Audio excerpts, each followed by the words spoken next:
क्या ओवरथिंकिंग आपका हैबिट बन चुका है? क्या पास्ट का रिग्रेट और फ्यूचर का डर आपसे जाता ही नहीं और हर चीज के लिए आप अपने आप को ब्लेम करते रहते हो? Then this video is for you. Overthinking किसी चीज पे जितना सोच देना चाहिए उससे ज्यादा सोच देना, पास्ट को पीछे ना छोड़ पाना, हर वक्त फ्यूचर से डरना, फ्यूचर को लेके वॉरी करना, रात को जल्दी नहीं सो पाना क्योंकि ब्रेन रुकता ही नहीं, हर चीज को एक नेगेटिव एंगल से देखना और अपने आप को ब्लेम करना, छोटे से छोटा डिसीजन लेने के लिए अनलिमिटेड टाइम के लिए सोचना, कभी कभी इतना टाइम लेना कि वो चांस ही निकल जाए। ऑल ऑफ दिस और ये सब का इफेक्ट होता है अपना एनर्जी पे, अपना लाइफ पे। हम स्लगिश फील करना शुरू करते हैं, हम एस्केप ढूंढते हैं, हम प्रोक्रास्टिनेट करते हैं, काम पाइल अप होता रहता है, जो आज खत्म होना चाहिए था वो कल भी नहीं खत्म हो पाता है। And hence missed opportunities, not taking any risk, self doubt, low in confidence, etcetera etcetera. I know because I have been there too. But in the last few years मैंने इंटरनेट पे बहुत सारा ट्रिक्स, स्ट्रेटजीज या hacks ढूंढा और उनको try किया। कुछ वर्क किया, कुछ नहीं किया, पर ओवरऑल मुझे कुछ इम्प्रूवमेंट नजर आया। मैं काम करने लगा, लाइफ में कुछ छोटे छोटे चीज अचीव भी किया, बहुत ज्यादा फेलियर हाथ लगा, but the most important thing that I was trying and giving life chances. तो मेरा वही ओवर थिंकिंग को बीट करने वाला 5 स्ट्रेटेजीज में इस वीडियो पे शेयर करने वाला। वीडियो बहुत इंटरेस्टिंग होने वाला है और थोड़ा लेंथी भी, तो वीडियो को अंत तक जरूर देखना क्योंकि ये इंटरनेट का कोई 5 ट्रिक्स या हैक्स नहीं है। ये कुछ छोटा छोटा लाइफस्टाइल चेंजेस है जो एक दूसरे के साथ कनेक्टेड है और उन सबको मिला के एक लाइफस्टाइल डिजाइन है या हैबिचुअल चेंज है। It work for me, it might work for you too. First of all we need to be clear about this. Studies कहता है कि हर कोई अपने लाइफ में कभी ना कभी ओवरथिंकिंग के इश्यूज फेस करते हैं। तो अगर कोई चीज इतना लोग फेस करते हैं, इतना लोग एक्सपीरियंस करते हैं, तो क्या उसको हम कॉमन नहीं बोल सकते, उसको हम नॉर्मल नहीं बोल सकते? अगर एक 6 से 10 साल के बच्चे का दांत गिरने लगे तो क्या हम उसको प्रॉब्लम बोलते हैं? नहीं ना, क्योंकि वही टाइम है एक बच्चे का दांत गिरने का एंड इट इज नॉर्मल, इसको हम प्रॉब्लम नहीं कहते। Similarly overthinking is not a problem, it's a normal natural human thing. In fact हमारे सोच एक बहुत ही इंपॉर्टेंट एंड नेसेसरी चीज है। हम हमारे आसपास जितना भी वर्ल्डली चीजें देखते हैं, फोन हो, लैपटॉप हो, या कोई भी इन्वेंशन हो, या कोई भी थियरी हो, कोई भी कॉलेज हो, स्कूल हो, ये सब कुछ का शुरुआत होता है एक थॉट से, एक सोच से। So how can thinking be a problem? Problem तो ये तब बनता है जब इसको हम अननेसेसरीली घसीटते हैं। हमारे दिमाग ऐसे डिजाइन है कि हम एक लिमिटेड टाइम के लिए ही पॉजिटिव सोच सकते हैं। अब अगर हम उससे ज्यादा उसको सोच ले तो हम नेगेटिव ही सोचेंगे और हमारे दिमाग में नेगेटिविटी भरता हुआ जाएगा और इससे डर क्रिएट होगा। डर आपको आगे बढ़ने नहीं देगा, आपके दिमाग में कंफ्यूजन भर देगा और कंफ्यूजन के लिए आप कोई भी एक्शन नहीं ले पाओगे। So basically any thought without an action is valueless and most certainly is overthinking.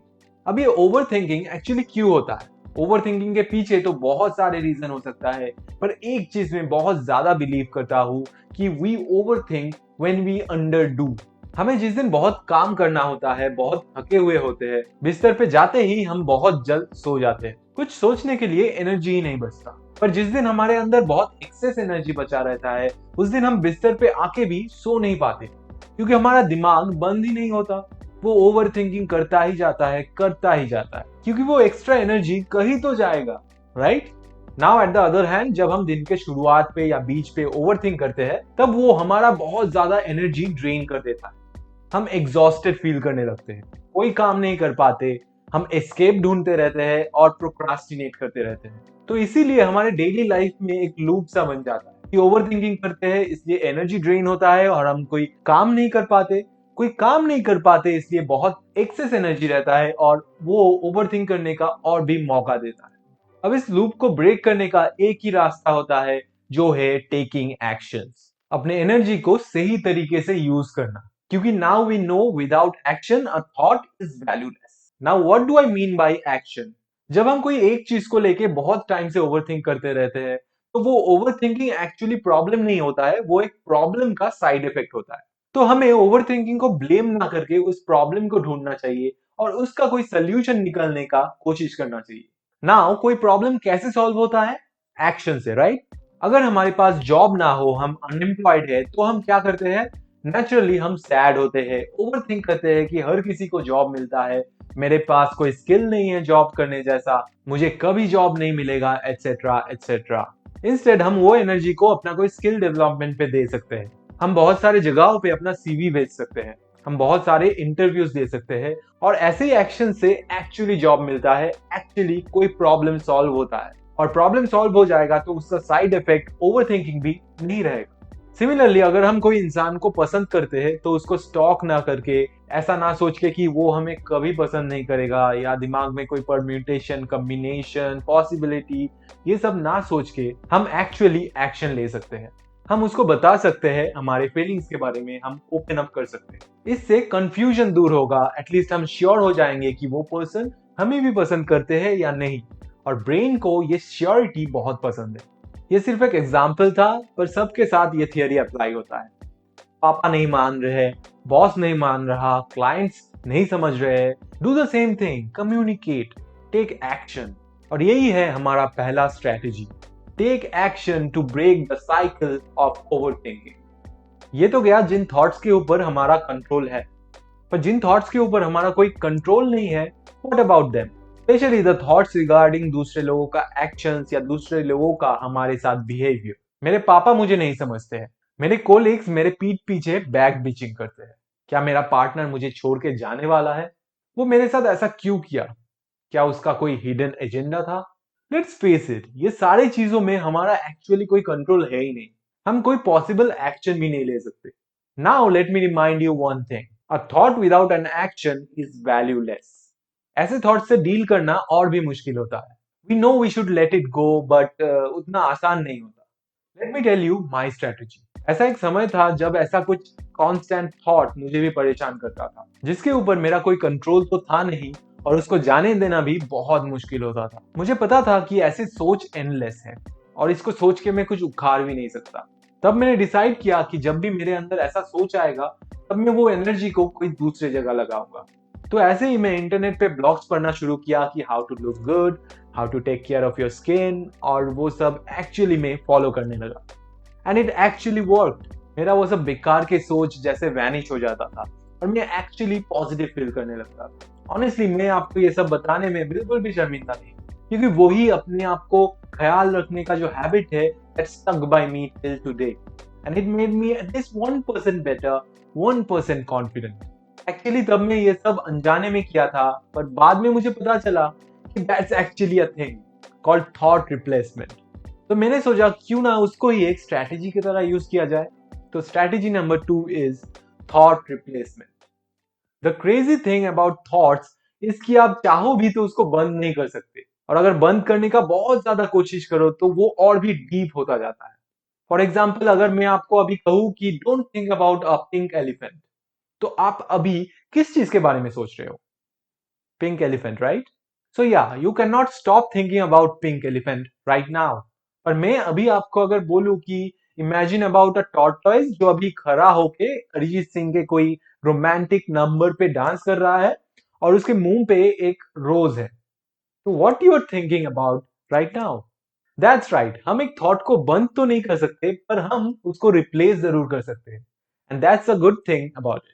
तो हम वो सारे अनप्रोडक्टिव थॉट जिसके ऊपर हमारे कोई कंट्रोल नहीं है, उसको हम रिप्लेस कर सकते हैं ऐसा कोई चीज से जिससे हम बहुत एंथुसियास्टिक फील करते हैं, जो हम इजीली कर सकते हैं, या जो हमारा एक हॉबी है जिसको परस्यू करने के लिए बहुत समय से हम चाहते हैं, पर उतना टाइम नहीं मिल पा रहा। Why not do that? It might be singing और डांसिंग, या फिर गिटार बजाना, या फिर ड्राइंग करना, स्केचेस करना, या फिर लिखना, या ब्लॉग्स पढ़ना, स्टोरी बुक्स पढ़ना, या फिर अपना यूट्यूब चैनल खोलना, Instagram reels banana. Just do your thing. बस खाली मत बैठो, क्योंकि वो एक्सेस जो एनर्जी रह जाएगा, वो ओवर थिंकिंग के लूप को ब्रेक नहीं होने देगा। ना अपने थॉट्स को हमेशा इग्नोर करना, सप्रेस करना हमारे मेंटल हेल्थ के लिए सही नहीं होता। प्लस थॉट्स हमारे ग्रोथ के लिए बहुत इंपॉर्टेंट भी होता है। Yes, even the should haves and what ifs. So the third strategy is giving a limited time each day to self reflect. Every day मेरा काम हो जाने के बाद मैं अपने आप के लिए 20 मिनट समय लेता हूँ, और सोचता हूँ कि मैं आज का दिन कैसे बिताया, किसके साथ बात करके मुझे एनर्जी मिला, किसके साथ बात करना बिल्कुल भी वर्थ नहीं था, क्या मुझे किसी के अप्रोच को ना बोलना चाहिए? कौन सा चीज मैंने अच्छा किया जो मुझे प्रोडक्टिव रहने पे मदद किया, या फिर कौन सा चीज मुझे पीछे ड्रैग किया और मेरा टाइम वेस्ट किया? एंड देन मैं यही चीज मेरे जर्नल पे लिखता हूँ।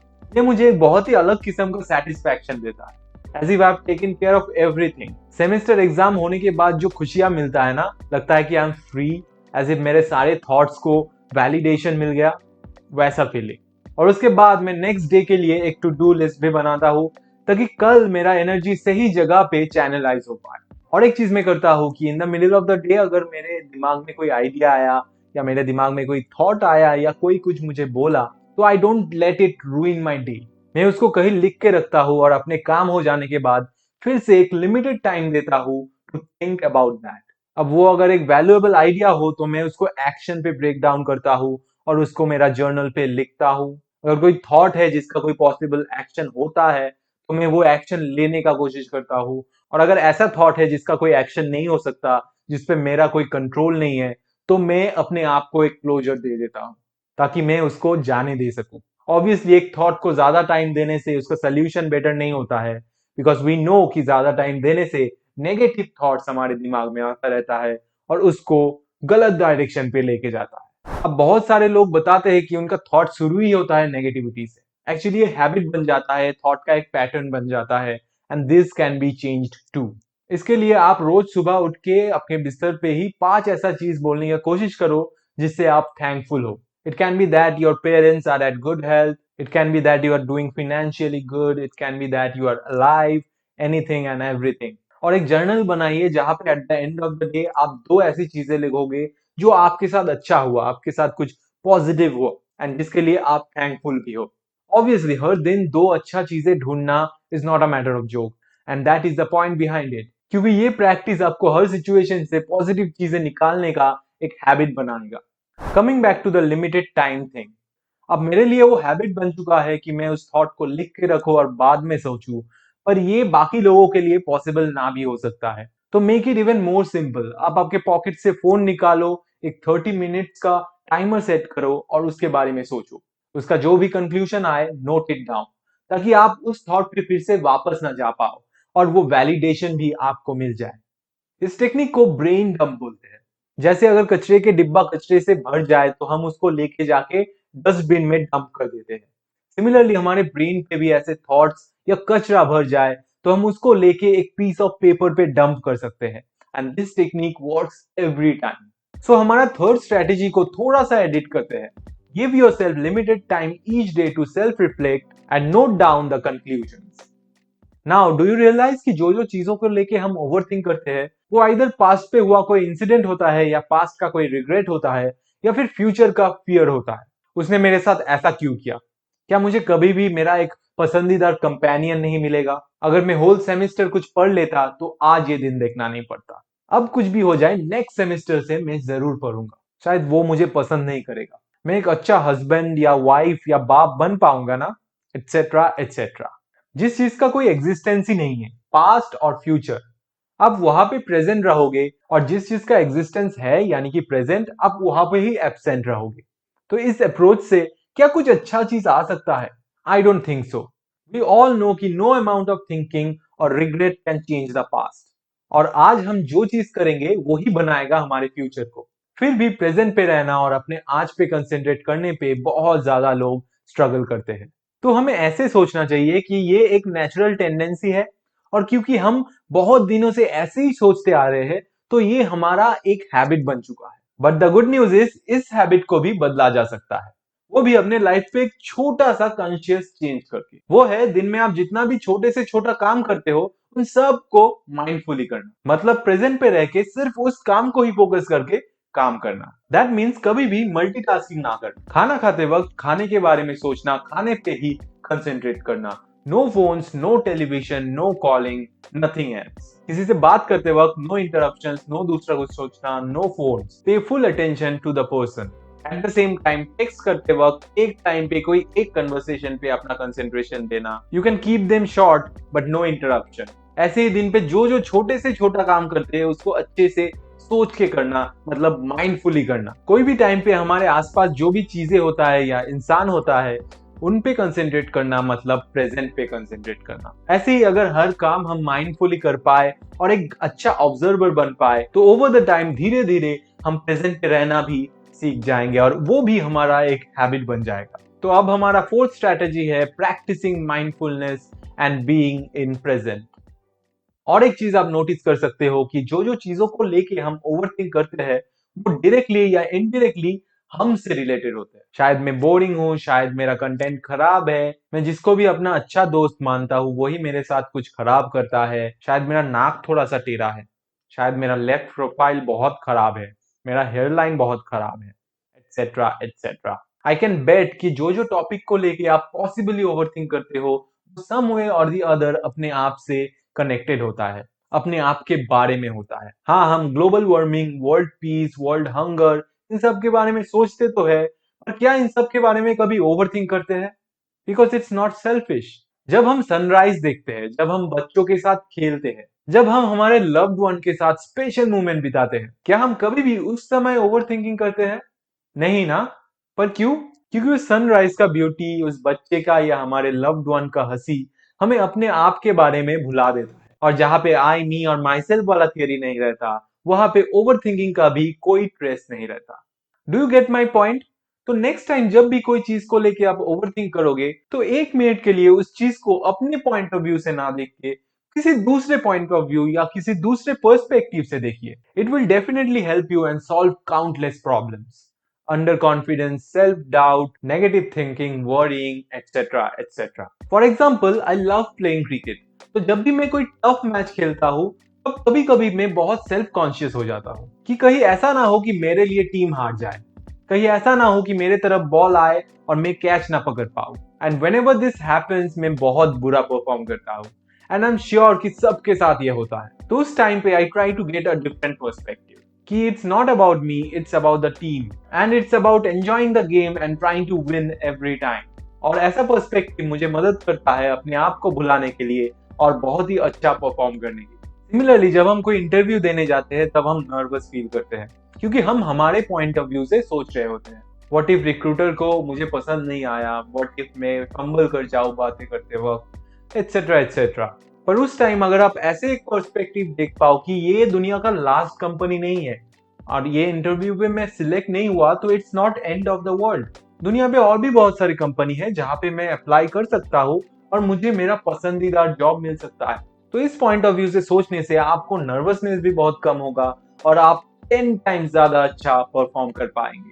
तो ऐसे ही हमेशा एक अलग पर्सपेक्टिव को देखना, अपने माइंड पे जो जो कहता है उनको बिलीव ना करना आपको कॉन्फिडेंस देता है, आपको सेल्फ डाउट से छुटकारा देता है। एक्चुअली अपने माइंड पे हम कभी कभी अपने आप को सबसे छोटा मान लेते हैं और कभी कभी सबसे हमको बड़ा मान लेते हैं, और दोनों ही equally problematic. But the truth is हर कोई इक्वल है, कोई हमसे बड़ा नहीं है, कोई हमसे छोटा नहीं है। अगेन ये भी एक पर्सपेक्टिव ही है। संदीप महेश्वरी जी ने इस चीज के रिगार्डिंग एक बहुत ही इंटरेस्टिंग बात बोले थे। अगर आप दूसरों की खुशी में खुश हो पाओ तो आपका खुशी का कोई अंत नहीं होगा, क्योंकि दुनिया पे खुशी का कोई अंत नहीं है। आपके चारों तरफ ऐसा कोई ना कोई तो होगा जिसके लाइफ में कुछ अच्छा चीज हो रहा है, right? Similarly for the same reason अगर आप दूसरों की खुशी पे दुखी होते हो तो आपका दुख का कोई अंत नहीं रहेगा। So basically, the fifth strategy is always try to see things from a different selfless point of view. क्योंकि जब हम बहुत ज्यादा सेल्फ कॉन्शियस हो जाते हैं हमारा ब्रेन हर कोई एक्शन पे एक रेजिस्टेंस खड़ा करता है जो हमें आगे बढ़ने नहीं देता, कोई भी काम ठीक से कॉन्फिडेंटली करने नहीं देता। मुझे पता है कि ये वीडियो ऑलरेडी बहुत ज्यादा लंबा हो चुका है, but if you are still there with me तो मैं आपको बताना चाहूंगा कि एनर्जी इज एवरीथिंग हियर। तो अगर कोई भी पॉजिटिव काम करने में या कोई भी इनिशिएटिव लेने में आप लैक ऑफ एनर्जी महसूस करते हो तो I will suggest you to double check your lifestyle and your diet. ऐसा नहीं है कि एक अच्छा डाइट फॉलो करने के लिए आपको एवरी कैलोरी माप के खाना पड़े, that's not even realistic. Just sugar और पैकेज्ड फूड को अवॉइड करिए एंड जंक फूड को जितना पॉसिबल हो मॉडरेशन पे खाए एंड दैट्स गुड एनफ। और अगर दिन पे 15 से 20 मिनट टाइम निकाल के आप कोई भी एक्सरसाइज या एक्टिविटी करोगे तो आपका एनर्जी का बैटरी और भी ज्यादा बढ़ जाएगा और आप बहुत कम लैक ऑफ एनर्जी महसूस करेंगे।